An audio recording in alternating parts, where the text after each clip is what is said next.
When I think about teachers as gatekeepers, I think deeply about privilege and what our access to information and knowledge looks like. I recall a lot of the opportunities that have been offered to me came from a teacher just paying attention. And so when I think of gatekeeping at that smaller scale, it's also the teacher needing to pay attention to that and to open the door and say, hey, you can come into the space. It's totally fine. You're listening to Parallel Careers, where writers who also teach share the big ideas and practical tips that they take into the classroom. My name is Chelene Knight, and I'm a writer, editor, entrepreneur, creative writing teacher, and a new literary agent. So I'm a creative writing teacher at the University of Toronto, and I teach 2 poetry courses. I also have my own writer's studio, Learn Writing Essentials, where I build self-paced courses, and I usually try to reach a variety of writers, but usually folks who are super new to writing. I would say I started teaching out of a desire to create new ways to learn. So new ways to absorb information. I found that when I was in school, especially university type courses, I wasn't really holding a lot of the information. Like I was so worried about grades, so focused on putting out information that I thought the teachers wanted, that it was a big barrier for me. So for me, creating my own course content meant that I could ask the students what they needed in order to not only thrive in a course, but I could ask them what they needed to begin to enjoy that idea of creation, to be able to, find a different container for your learning. So Learn Writing Essentials started from one course, and it slowly started to grow and bulge and balloon.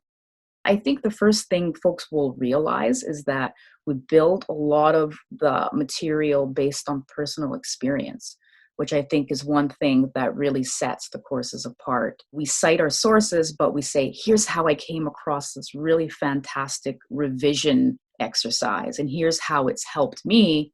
Now I'm going to put this in the course plan, and the student will be able to see how this particular resource came to be, but also how we applied it to our own writing.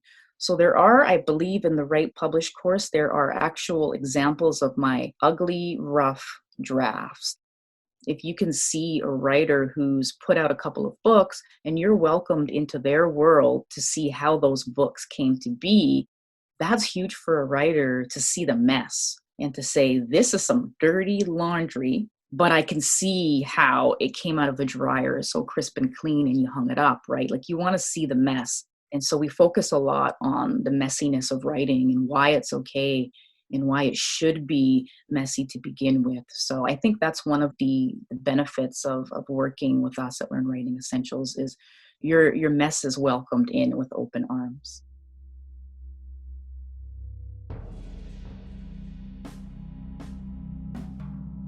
Dear Current Occupant, neighbor, this is for your daughter. When all else fails, build a fort.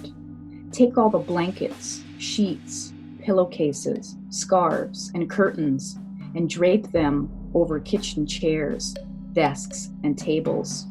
Take books, the heavy ones, and place them on the corners of the sheets. You need to be strategic about the placement. Always strategic. Consider the center. You don't want the middle caving down. You want to be able to stand up if you need to. You want to be able to hide if you need to. You want to be able to block out the light and the sound of your breathing if you need to. This isn't the first time I've built my own place. When all else fails, build a fort.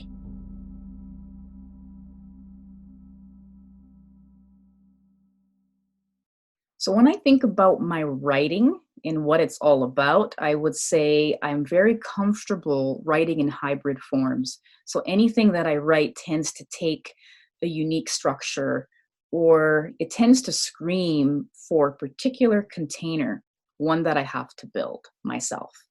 Originally, with Dear Current Occupant, it was entirely written in poetry. So all of it. There were no essays, no prose, no photos, no nothing. And it was what it was. I wasn't really happy with it. But my editor, Renee Saklakar, I always talk about this. She said, why don't you go to the place that scares you the most? And for me, at that point, it wasn't about the content. It was about the shape. It was about me saying, okay, I'm going to add a little bit more than I had initially set out to do. The photos being in the center of the book was really important.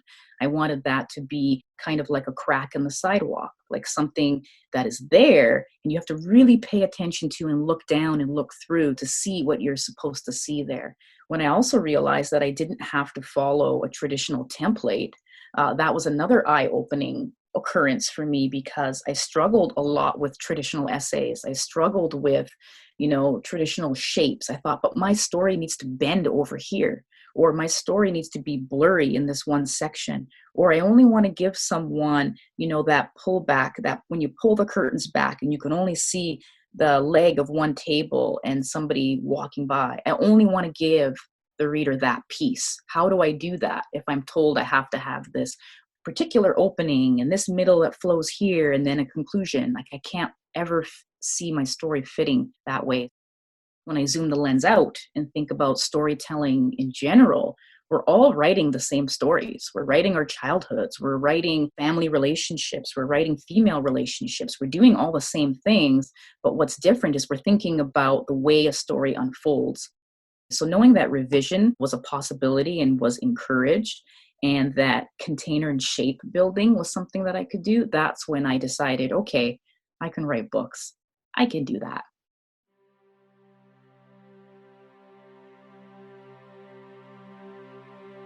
Dear Current Occupant, one-room apartment above the grocery store. I wondered if the fruit felt too. Everyone picking and choosing and touching and smelling and pressing, looking for the best.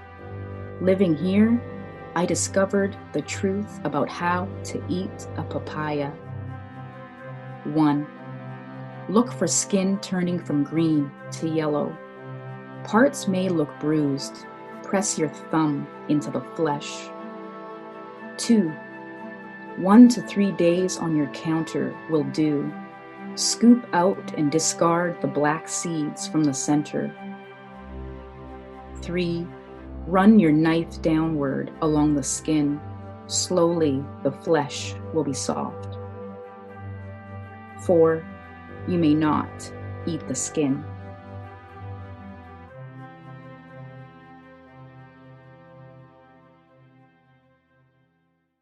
I guess I'll start with what or why I wanted to be a literary agent. And for me, one thing that I began to realize in the publishing industry is that it is very white, and there are lots of articles that speak to this, and especially it being white in terms of a position of power. So someone who is in a decision-making seat. I was very interested in being in one of these seats, or being a fly on the wall and just hearing the conversations. So, when a book is sold to an editor, that editor has to take that project and they have to sell it to a room full of people. So that room might include a CEO, it might include the publisher, a sales and marketing team, accountants, all kinds of people. This editor has to sell it to these people. So I was always curious, who's in that room? What does it look like? And how does someone like me get closer to that room? Maybe not in the room, but I want to have my hand on the doorknob at the very least. So for me, being an agent is the hand on the doorknob. So I get to put this manuscript in this editor's hand and say, listen, this is something you have to pay attention to. But also I have to help that person along and say, when you're in that room having that conversation, I'm trying to predict what will be said about this book.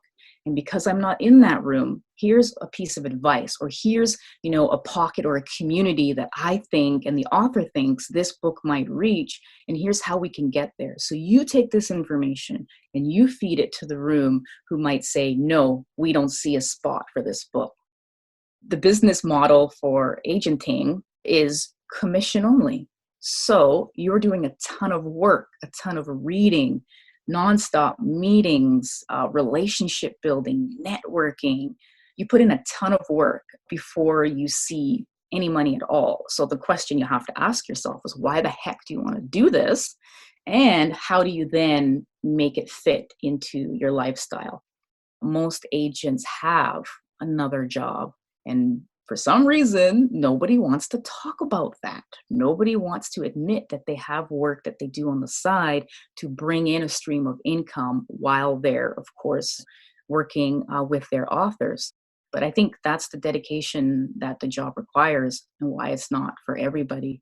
So when people are down on literary agents, we don't need them. What are they doing? I'm saying, please, we're doing so much. Please just trust in the process. One struggle that I had in terms of being an author, being an agent, and then a freelance editor is, how do I create ethical boundaries around all of these different roles? So when I do freelance editing, a writer is paying me. They're giving me money to look at their manuscript. So I'm very, very careful about the boundary. And I say, if I work on your manuscript as an editor, the relationship has to end there. So you have to make a decision. If you want me to edit your manuscript, I can never look at it as an agent. If you want me to read your manuscript as an agent, I can never look at it as an editor. So I make that very, very clear so that they can pick a route. Like, how would you best work with me, as an agent or as an editor? You pick, and then we go from there. But once you pick, that's it. And I thought deeply about that in going into this. I don't want to leave my hats behind. One exercise that I offer pretty much every student that I have is called Be the Observer. And it's really simple, but what it does is it forces you to pay attention. It forces you to zero in on a particular moment. So what I'll do is I'll invite students to go to either a public place, whether that's a park, a cafe, a diner. You can go sit on a park bench somewhere, whatever it is, and just observe people and document everything you see. So you're not worried about shape or structure. You don't think about an essay or a poem. You're just getting these observations down on the page.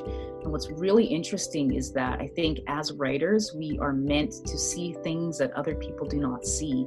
We are meant to see the way someone moves their hands. We're meant to see where someone's eyes go when they're speaking to another person, but we never really slow down enough to document it.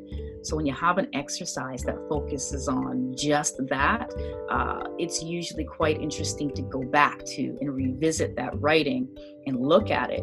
Usually most of it is trash, but that is okay. There will be one phrase or one line that you end up taking out and either expanding or inserting into an existing project.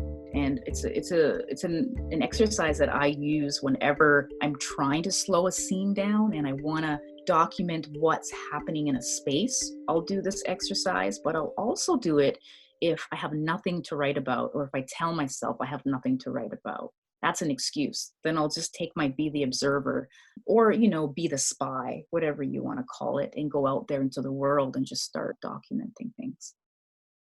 Junie is about a young female Black artist living in Vancouver, in Hogan's Alley, which was, an immigrant community, but highly populated with Black folks. She's living in the 1930s, 1940s, so there's all kinds of world and political things happening around her.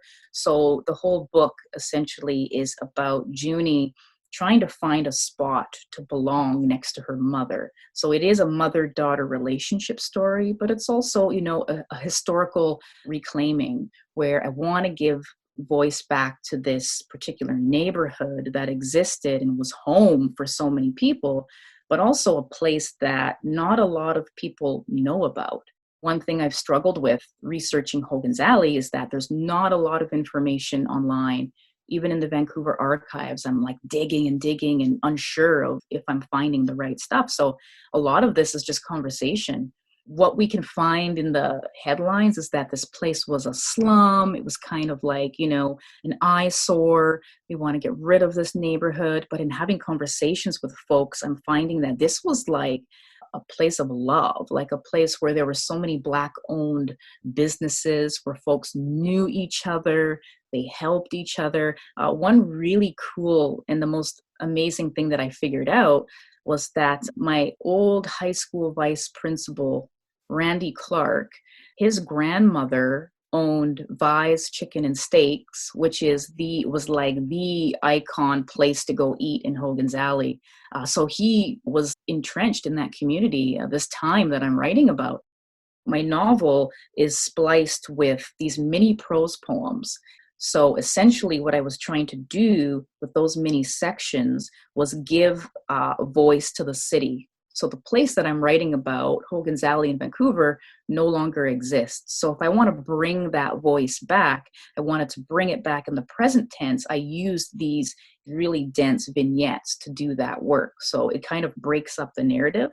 And then I thought more about structure, and I thought about the idea of community, which is a really important theme in the book. So the end of the book, the last, maybe 70 or 80 pages, take the form or the shape of these little droplets. So just little droplets of information or scenes that on their own are powerful, but as a whole, when I think about the water that is pooling at the bottom of this, it then becomes this really interesting collaboration. It's been quite a process. I've not written a novel before. So as I stumble and as I make mistakes, I document. So that's been a really fun part of the writing process, is to document all of my stumbles so that I can then later talk to students about it and say, hey, here's what happened to me. Let's together build a resource or a tip sheet. So I like being a writer, being a teacher, but having a group of writers where I can say, hey, I'm back in your shoes again. Because I think that amplifies the fact that even though you're a writer, you might be working on book 30, you're still always going to be at the very beginning of that project when it starts. So you're always going to be a new writer again. And that idea of relearning is what compels us, I think, to continue writing. Because if you think you know everything, then why are you writing books? Like, I love that idea of almost having to go back to the starting line and say, okay, time to do that race again. Like, that's what makes this such a fun profession. You've been listening to Parallel Careers, which is produced by myself, Claire Tayson, in partnership with the New Quarterly Literary Magazine. Erin McIndoe-Sproul is our technical producer and story editor. Financial and in-kind support was provided by the Region of Waterloo Arts Fund, St. Jerome's University, and the Government of Canada. The music you heard on this episode was composed by Amadeo Ventura. You can hear more of his music at amadeoventura.weebly.com.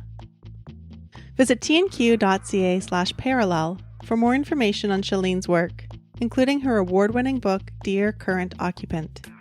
There you can also listen to outtakes from this episode and check out more teaching and writing tips. Thanks for listening.